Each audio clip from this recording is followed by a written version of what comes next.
Boa tarde. A gente tem hoje, boa tarde também o pessoal que assiste a gente pela TV Harmonia.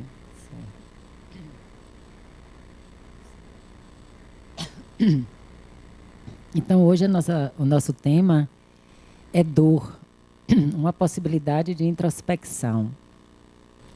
E eu só posso pensar nesse tema me lembrando de uma experiência num trabalho mediúnico.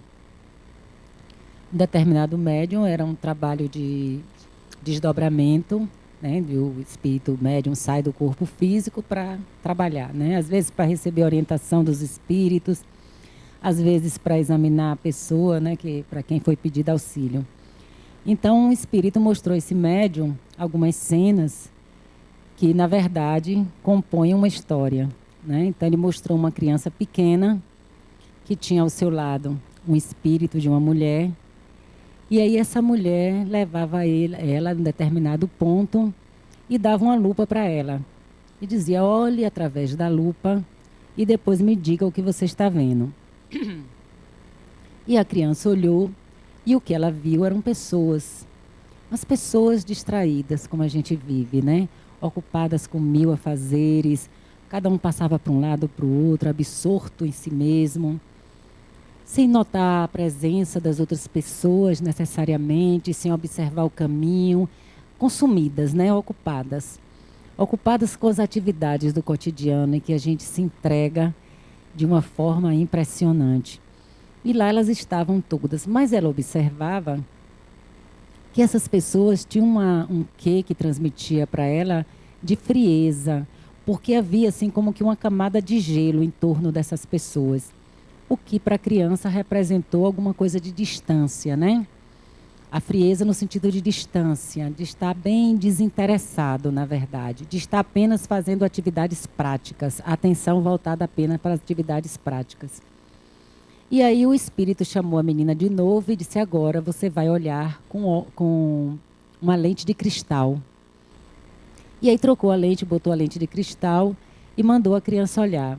E a criança novamente olhou e ela perguntou o que ela estava vendo e a criança disse, são as mesmas pessoas, estão nas mesmas atividades, na mesma movimentação.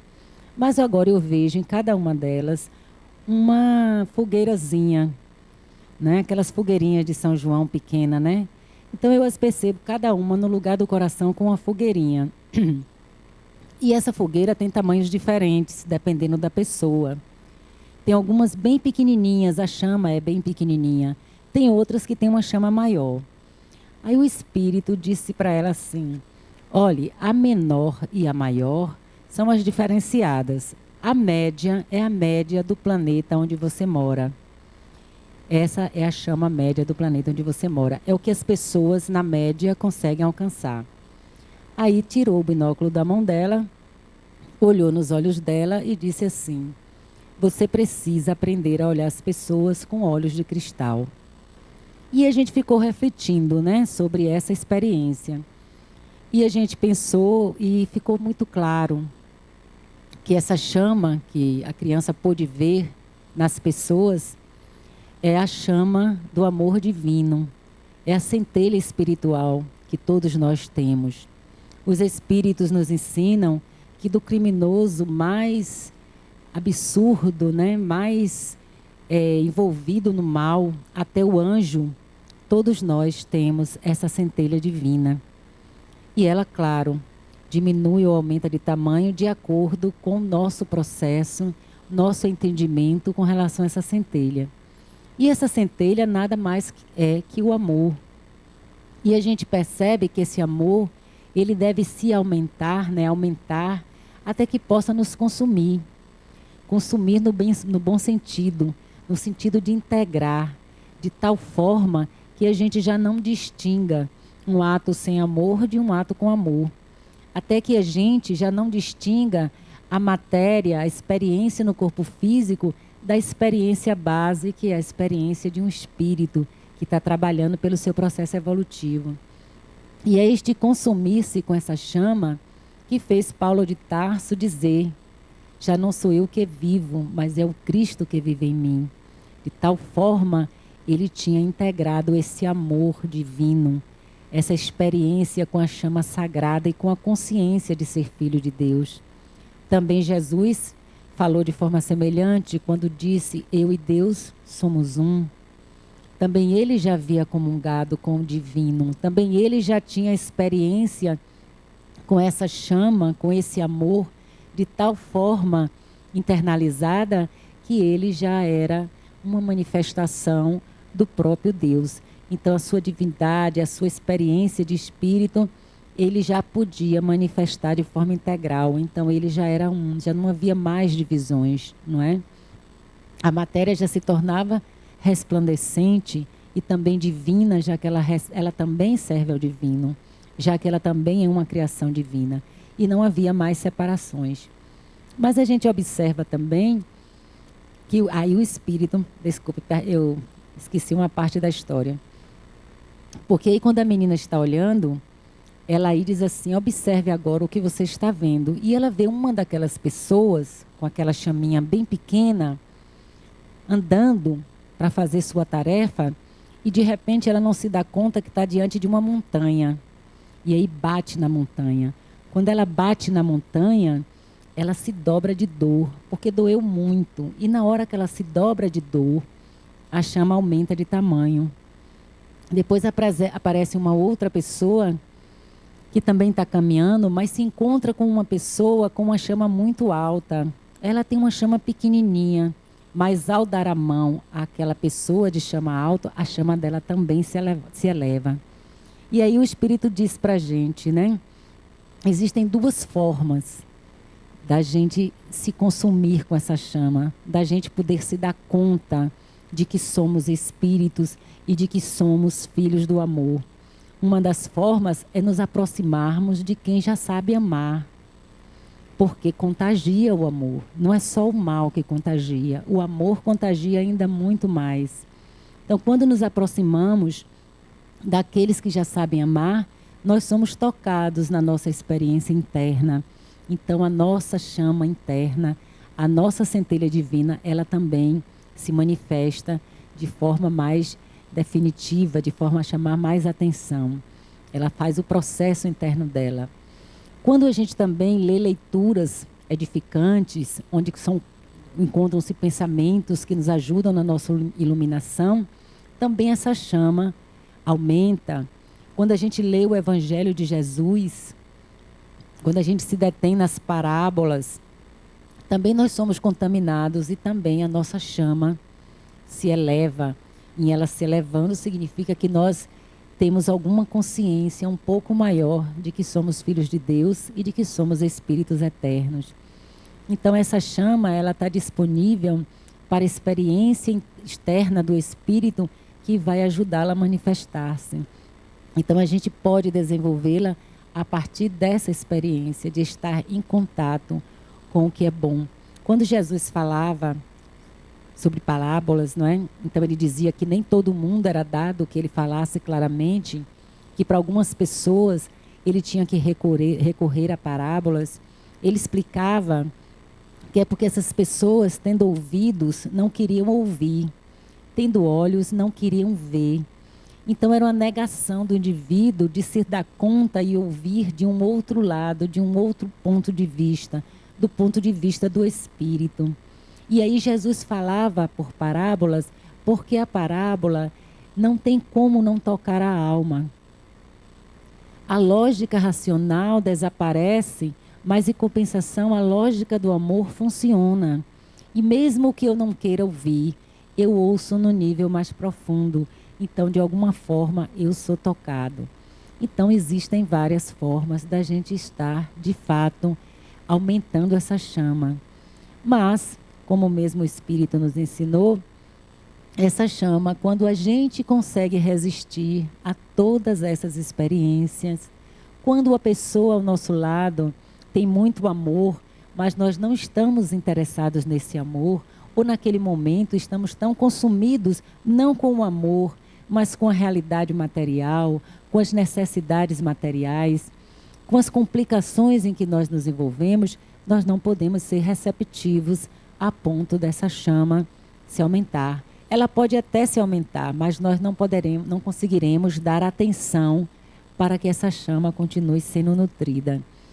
Então ele diz que tem um outro recurso, e o outro recurso é a dor, que é quando o indivíduo se bate na montanha do desespero, quando o indivíduo se encontra diante de uma experiência de doença grave, quando o indivíduo se encontra diante de uma perda e tem que aceitar essa experiência. Então aí a dor vai funcionar para nos ajudar a nos recordar quem somos e o que de fato é importante em nossas vidas. Como nossa atenção não pode deixar de ser também dirigida para a nossa alma, principalmente para a nossa alma.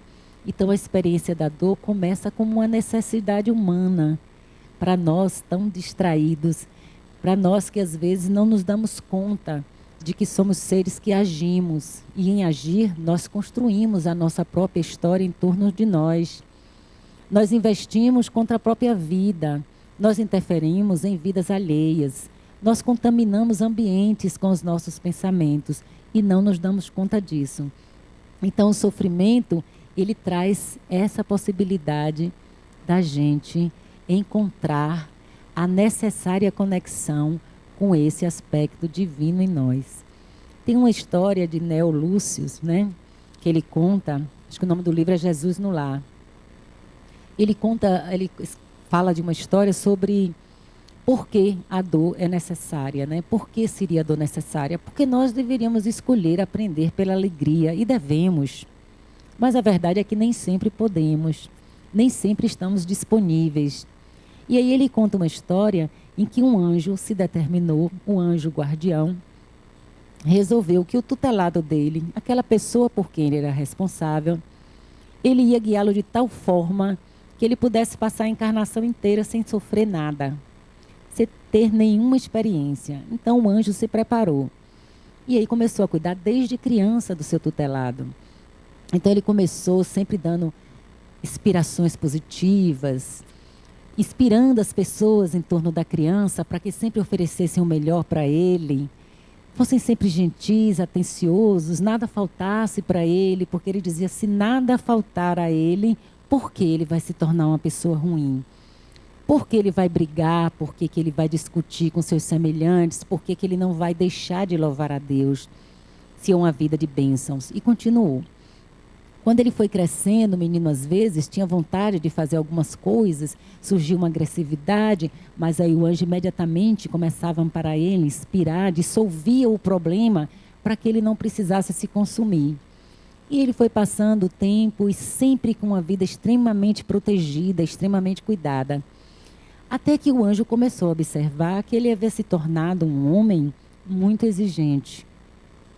Então, qualquer coisa que o anjo não tivesse tempo de preparar para aquele homem era motivo para aborrecimento.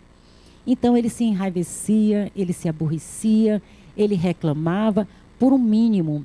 E o anjo tinha que correr para corrigir aquela experiência para que ele novamente ficasse um homem tranquilo, um homem em paz, não fizesse mal a ninguém.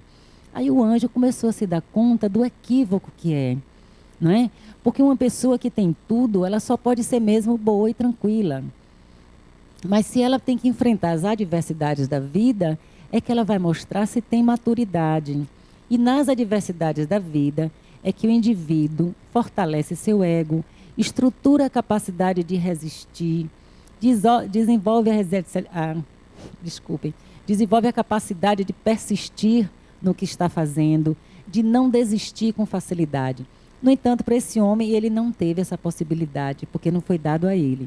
E aí um anjo maior, observando a atuação do anjo da guarda, foi até ele e disse, bom, agora você vai se afastar e vamos deixar ele literalmente se virar. E vamos ver as confusões em que ele vai se manter. E, de fato, ele ficava cada vez mais com raiva, angustiado, revoltado, foi passando o tempo, reclamando. Daqui a pouco, olha que o sujeito estava começando a ter paciência, estava começando a aprender a ser humilde. Por quê? O que a gente pode fazer? Se somos muito orgulhosos e estamos diante de uma perda, a gente tem que pedir.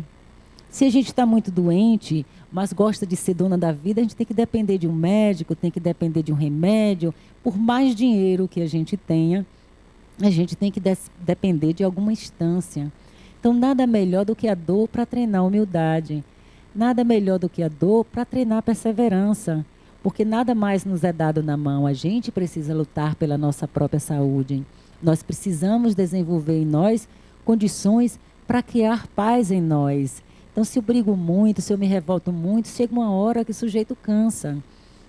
Chega um sofrimento, a dificuldade em relacionamentos, o afastamento das pessoas, termina me obrigando a parar e refletir e a tentar mudar o meu comportamento. Então, nesse sentido, a dor, sim, é uma grande experiência. Mas a gente pode dizer também que existem pessoas que sofrem e nem por isso parecem melhores. Nós podemos encontrar pessoas que mesmo numa doença grave, mesmo numa dificuldade grave, ela está lá revoltada. Tem gente que sofre e às vezes resolvem reclamar de Deus. Isso não é uma coisa incomum. Nós temos no baixo umbral, né? Porque nós temos um umbral onde as pessoas estão lá porque têm desequilíbrios emocionais, porque se tornam vítimas ou algozes, porque são incapazes de assumir a responsabilidade sobre o seu destino e querem culpar todo mundo, a vida, as pessoas. Mas existe o baixo umbral, que seria o lugar onde os espíritos, em André Luiz chamam das trevas, onde estão os espíritos, justamente aqueles espíritos que conheceram Deus. Os que estão chefiando acreditaram em Deus, praticaram alguma religião, mas se decepcionaram, porque a imagem que eles tinham de Deus era que poderia, pelo fato dele ser um religioso, tudo a ele fosse concedido. E às vezes o espírito orgulhoso na fé, ele crê que ele deva ser mais bem-aventurado do que os que não têm fé. Mas Deus não distingue os espíritos. Jesus nos ensinou lá atrás que Deus faz chover para justos e injustos. O sol brilha para todos nós. Não há uma distinção. Fulano é ruim, não vai ter. Cicrano é bom e esse vai ter. Então esses espíritos têm que aprender na experiência da dor mesmo, daquela dor de rejeição, até que eles encontrem a humildade, até que eles compreendam que o poder maior é o poder do amor. Nesse meio tempo, eles estão sofrendo. E aqui mesmo, ainda encarnados, a gente pode encontrar gente. Eu conheço uma pessoa, especialmente, em que ela frequentava o centro, ia, adorava, até o dia que o filho dela desencarnou. Ela considerou injusto ela se dedicar 8 anos a um centro espírita e o filho dela desencarnar jovem. Na opinião dela, outra pessoa merecia, porque não frequentava, mas ela frequentava, fazia caridade, fazia tudo. Por que com ela, né?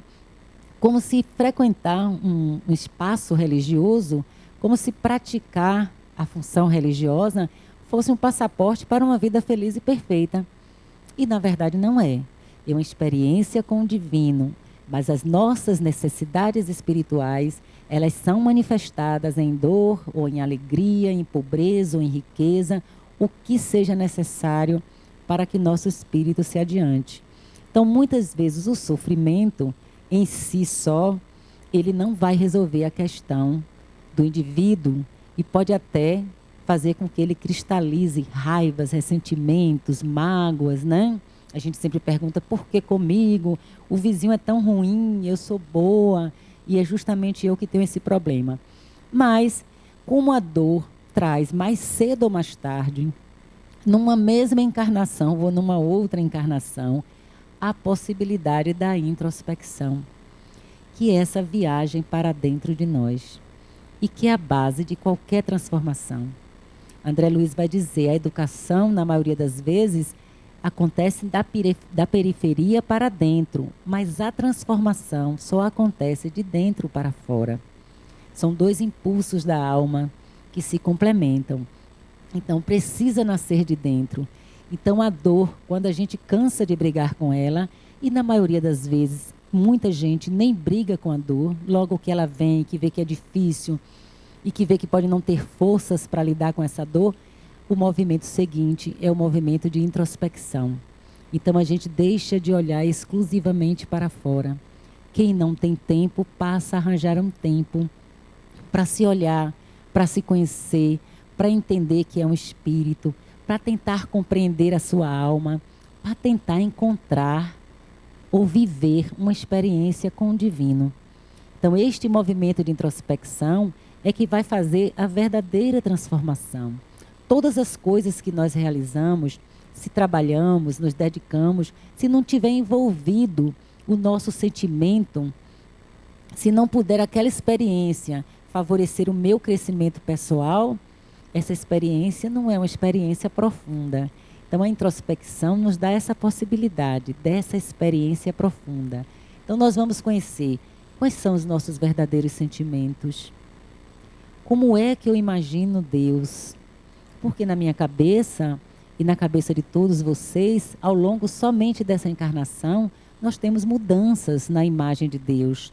Tem aquele Deus que a gente conheceu quando era pequenininho, conforme nossos pais nos ensinaram. Esta imagem permaneceu em nós. Tem a experiência de outras pessoas que nós conhecemos e que também formou outra imagem. E essas imagens vão se agrupando até que elas possam formar um complexo, um conjunto. Mas um dia eu vou ter que olhar para essa imagem de Deus e ver qual a imagem que já não serve mais para mim. Quais são os critérios que eu não consigo mais aceitar? Porque eu não permaneço a mesma pessoa, graças a Deus, de quando eu cheguei aqui na Terra até o dia de eu sair. Eu sofro experiências, eu me modifico, eu me transformo. Eu digo que Deus é bom, como essa mulher que eu contei a experiência. Meu filho morre, eu preciso repensar, eu preciso amadurecer essa experiência. Então, o que é bondade? Não é? Por que a morte de um filho pode significar que Deus não sirva? E as outras mulheres que perderam filho? Não é? Em todos nós que desencarnamos, existe alguém que fique para a semente e não conhecemos. A única coisa certa para a gente é o desencarne, não tem outra coisa. E a outra coisa, aliás, tem a imortalidade, né? De saber que após esse corpo a gente continua vivo. Então, eu vou ter que começar a me fazer essas perguntas, questionar essas imagens, essas experiências. Às vezes, minha experiência com Deus é marcada pelo sofrimento e pela punição, pela culpa e pelo castigo. Então, eu preciso correr atrás desse Deus antes que Ele me castigue. Né? Vamos fazer o seguinte, vamos fazer tudo o que Ele quer. Qual é mesmo que eu tenho que fazer? Isso, para ver se assim eu não tenho nenhum sofrimento. Então, a gente precisa reavaliar. É Deus que nos faz sofrer? Não é Deus que nos faz sofrer. Nossa consciência, quando nos julga culpados, é que nos fazem sofrer, é que nos faz sofrer. Nós é que fazemos a nossa própria punição. Mas eu preciso restabelecer, eu preciso reencontrar essas imagens e formatá-las, e modificá-las, e atualizá-las, até que ela seja inteira para mim novamente e me sirva. Quem sabe o resto da minha encarnação, na outra encarnação também, até que eu amadureça novamente mais um pouco e tenha uma nova compreensão. Eu posso entender de outra forma. Ao longo da história, a gente vê os indivíduos da forma que eles consideram Deus, como é diferente um do outro. E como, às vezes, no mesmo indivíduo, esse Deus vai cada vez ficando mais belo. E essa consciência dessa centelha divina em nós, que faz com que precisemos manifestá-la, ela é exatamente essa capacidade que a gente tem de dar uma forma para Deus. Porque Deus em si não é quase nada que a gente imagine. E talvez não seja nada.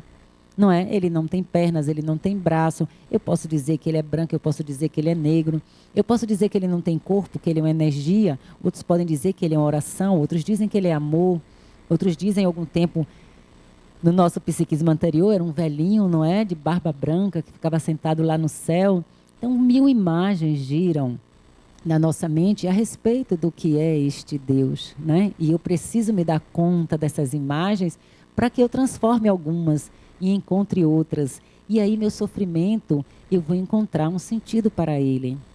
Porque eu vou fazer esse processo de dirigir minha energia para dentro, para procurar dentro de mim esta imagem de Deus que eu tenho e poder, então, compreender o que significa a minha dor, para que eu preciso dela e o que eu devo fazer para dela me libertar.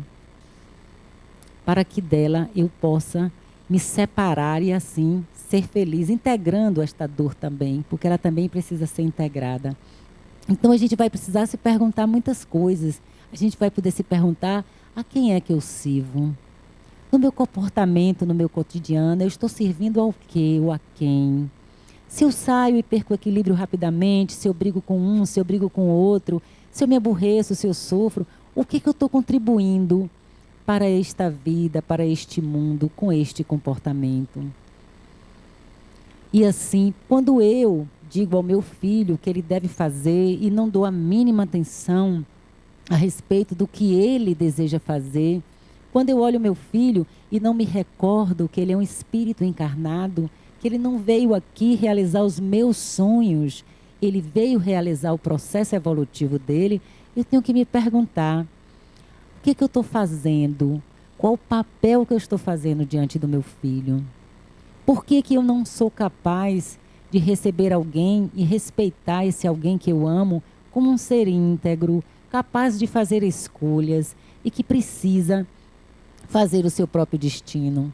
Por que eu posso achar que sou tão superior, que sou tão capaz, que eu é que posso dizer a outro espírito o que ele deve fazer? Eu devo orientar. Senão, não estaria na condição de pai nem de mãe. Espera-se que pai e mãe de fato orientem. Mas, ao mesmo tempo, esse pai e essa mãe têm que saber que papel está fazendo ao lado do seu filho. Da mesma forma, os companheiros. Eu, como esposa, estou ajudando meu companheiro como? Estou levando ele a quê? Ao desespero, à angústia, à desesperança, à preocupação, à tensão? Ou estou levando ele ao crescimento, à confiança, à fé? Da mesma forma, a companheira. O que eu estou fazendo deste meu casamento? Então, vocês percebem que todo o cotidiano precisa de um ser responsável dentro dele. Porque se eu não for responsável, a vida fará por ela mesma a minha história. Meus pensamentos soltos se organizarão de alguma forma e quando eu despertar, eu estou com uma bagunça na minha mão. Eu estou com uma confusão, eu estou com uma quantidade de dor acima da necessária. Mas se eu estou consciente, se eu faço o meu processo de introspecção, se eu procuro eventualmente olhar para dentro de mim, acompanhar o desenvolvimento dessa chama, acompanhar o desenvolvimento desse amor, eu começo a ter consciência e responsabilidade sobre a minha vida. Então, minha vida não será guiada pelo acaso. Minha vida será guiada por mim. Eu farei as minhas escolhas conscientes, porque eu estou atenta para alimentar essa chama, para colocar na minha vida que eu sou um espírito imortal, que eu não sou só matéria. Então, eu não posso pensar na minha vida apenas de um ponto de vista. Quando a gente acompanha a mídia e os grandes acontecimentos que abalam as pessoas, como o caso da médica, né, que atropelou os dois adolescentes, a gente não pode ter apenas uma visão racional se nós nos comprometemos com a alma.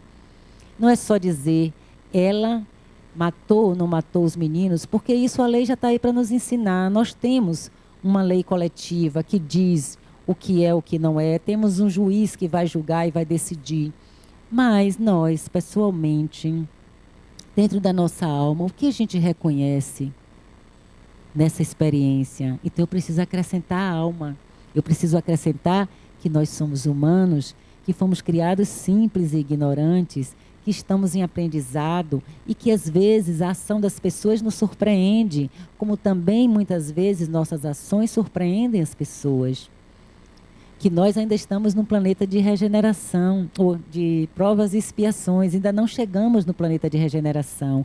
Então somos espíritos ainda com muita dificuldade de conhecer o amor, muita dificuldade de entender o amor, muita dificuldade de perdoar. E aí a gente precisa se entender e se perguntar, Jesus ensinou o quê? Ensinou a nós para não julgarmos. E por que ele disse para a gente não julgar? E ele mesmo vai dizer, né? Para que não sejam julgados.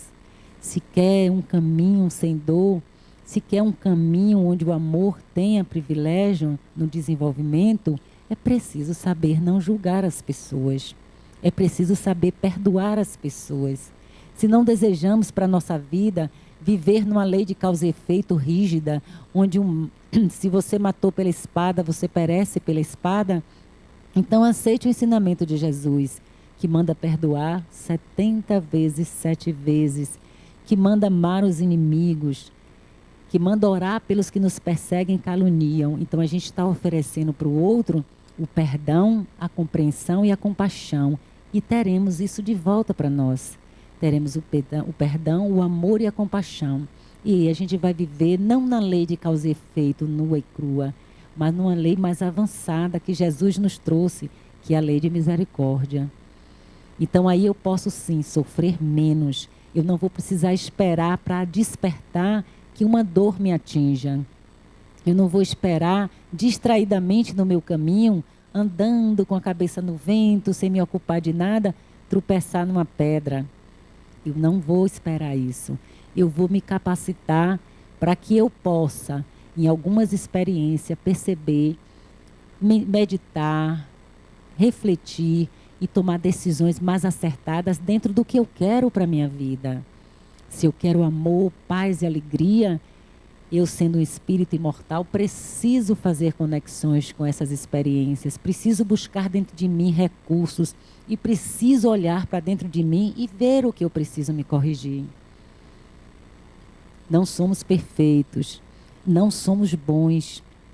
Jesus não aceitou quando disseram que ele era bom, disseram mestre e bom. Jesus aceitou o título de mestre, mas bom ele disse, porque diz que eu sou bom.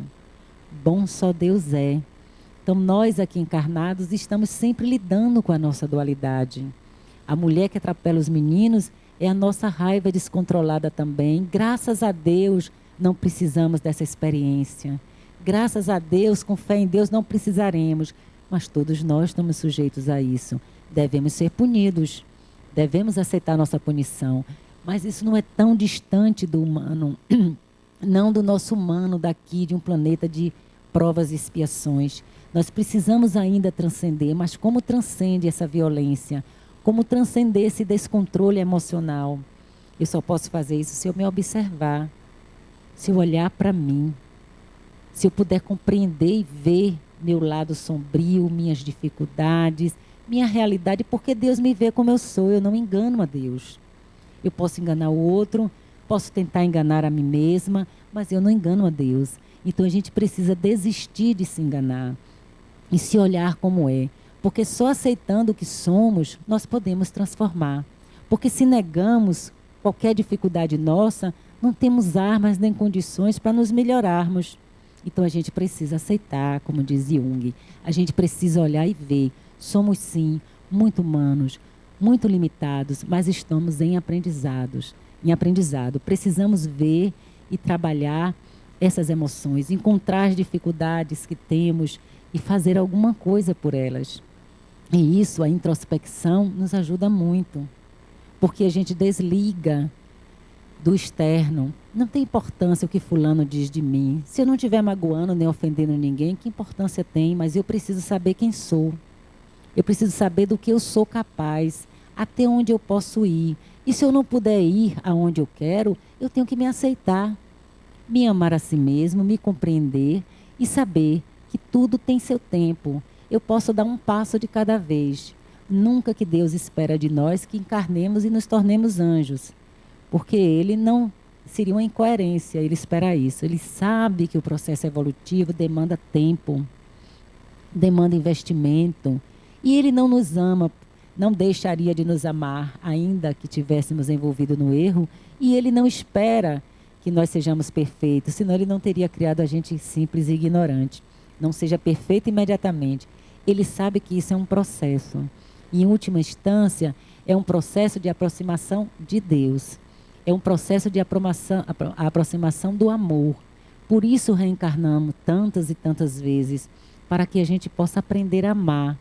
Porque essa é a marca de Deus em nós, a nossa capacidade de amar, e amar desinteressadamente, amar por amar, sem nem sequer esperar a retribuição desse amor.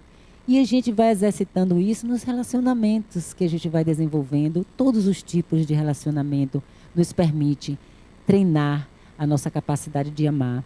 E vamos estar atentos para não nos iludirmos. Muita gente que faz caridade faz muito bem em fazer. É básico, não é? Nós somos cristãos, sabemos que fazer caridade é básico. que caridade não é só dar dinheiro. Caridade é um envolvimento com o outro, caridade é um pensamento bom para o outro, caridade é oração pelo outro, caridade é tudo aquilo que a gente movimenta dentro da gente, seja usando coisas materiais como dinheiro ou não, mas que mobiliza em função do outro, ensinar ao outro é ser caridoso. Mas a caridade em si não transforma ninguém se o sujeito não estiver envolvido. Porque traficante, gente, também faz caridade. Gente perversa também faz caridade. Pensem nos piores exemplos da nossa história de seres cruéis. Eles têm sempre alguém que eles amam. Tem sempre alguém para quem eles é caridoso. A caridade deve ser, porque qualquer bem que você faça, mesmo que você não esteja envolvido, vai lhe dar retorno, sim. Proteção espiritual, gratidão dos espíritos envolvidos, porque em volta de cada encarnado tem espíritos envolvidos ajudando ele. Isso você ganha. Mas a transformação, aquela que vem do centro para a periferia, você só consegue se fizer uma caridade em que você estiver envolvido com a sua alma. E envolvido com a alma significa estar atento para que eu preciso transformar em mim. Fazer aquilo tentando envolver seu amor, sua alma e todo o seu ser.